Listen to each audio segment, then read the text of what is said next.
Today we're making some custom cases.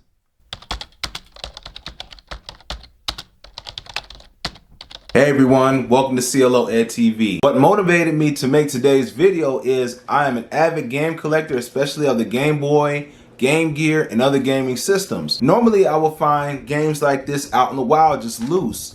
The only problem is when you're trying to display your collection, or if you're trying to resell an item, and to find the original artwork and cover art and cases with the manual sometimes is very expensive and hard to find. So today we're going to actually be making our own custom cases, and how we're going to do that is actually with something very unique. Let me grab it. So today we're going to take something like this cassette case and turn it into this. Now this is the way I want to display my games. Right here has the original cover art, and you can open it up. I'm going to go over everything you need to make these great custom cases. Alright, let's go ahead and get into the supply list. Alright, so this is everything that you need to make your custom game cases. So you're obviously going to need your game cartridge. I'm using Game Boy games today. You're going to need cassette cases. Now these I got for 75 cents a piece, or a 30 pack on Amazon, and I'll leave the link in the description below. You're also going to need a way to print the cover art, and cassette tapes use a J-shaped cover art. So I'm just using these 4x6 glossy photo papers, but you can also print on 8.5x11 or whatever glossy paper you have. You're also going to need some scissors to cut things flush, and a pair of snips. Now these are to cut the tabs in the cassette right here. Alright, so let's go ahead and prep the cases first. Okay, so the first thing we got to do is prep our cases. Okay, so the first thing you're going to have to do, and I recommend just go ahead and disassemble your cassette case, set this part aside. You're going to need the part where the cassette tape holes are rest in, and you want this out of your way. So you're going to take your snips and come right here and just cut the tab off. Alright, let's do that again right here. And this is all you need to prep your case. Okay, the next thing we got to do is print our 3D inserts. Okay, next up, you're going to have to 3D print your inserts. Let's check out what this looks like on the 3D printer over there.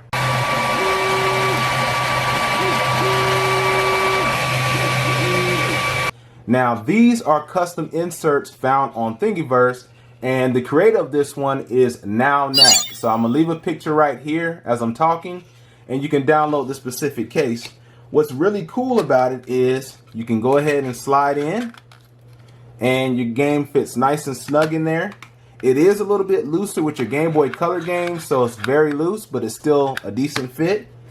And you just slide your games in like this. Now once you have your tabs cut and this material is a little bit tighter, okay, so I'm going to go ahead and assemble one so you can see.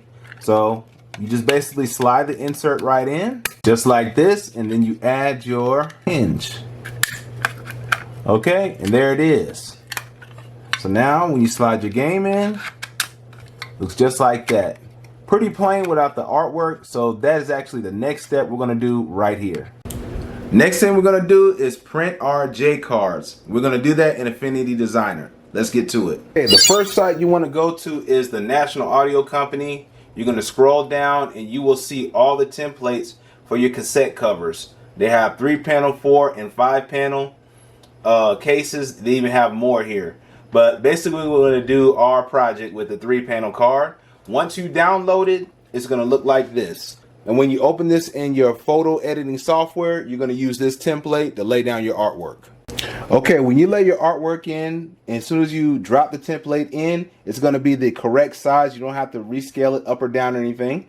And then on the right hand side, I have a demonstration, as you can see, for the spine, what kind of artwork I wanted, the logo of the Game Boy, and then the actual game, and then some pictures of the game in play in the back.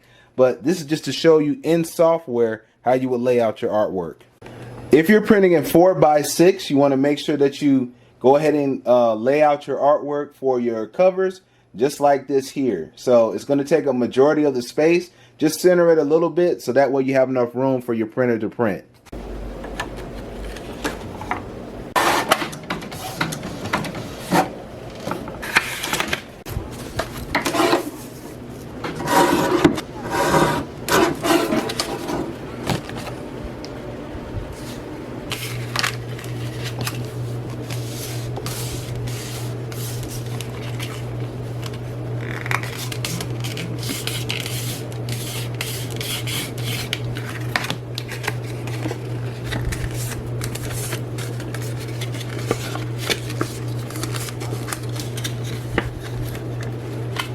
This is your basic J card.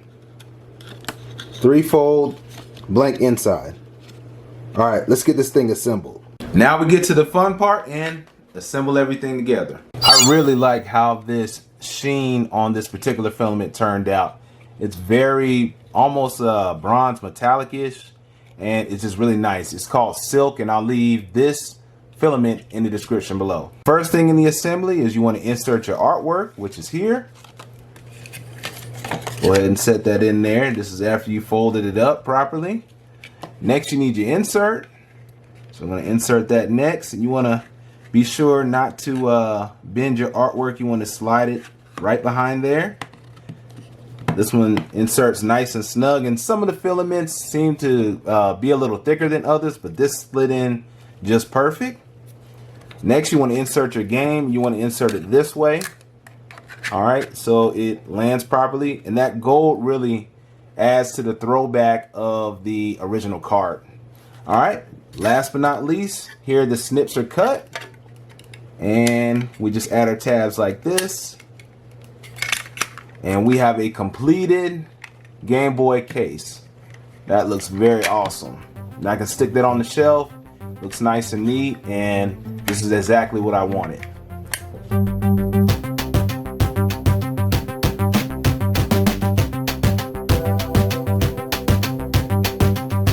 In April 21st, 1989, came the inception of the Game Boy. Portable game systems like this will lead to modern versions of this, such as this Mayu Mini.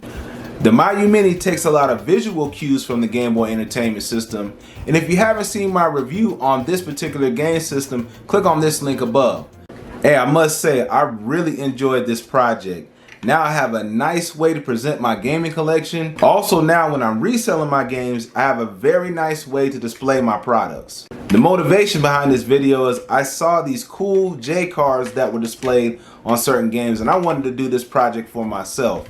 It was a perfect mix of a little graphic design, a little bit of engineering, and just a lot of fun, guys. So if you have a game collection lying around, whether it's UMDs for the PSP, Game Boys or Game Boy Advance cartridges, or maybe you got a Game Gear collection, I highly recommend that you go on Thingiverse, print out the inserts, and go ahead on the cover project and print off your game covers. So guys, I really appreciate you guys tuning in, and if you enjoyed the video, please hit a like and definitely subscribe to the channel. Also, if you need any of the supplies or project files that I use in this video, links will be in the description below. Oh, and definitely check out my gaming channel right here. There's a lot of cool videos on there if you're a gaming enthusiast, so you definitely won't be disappointed there. Guys, take care. I really appreciate you tuning in. I'll see you on the next video. Peace.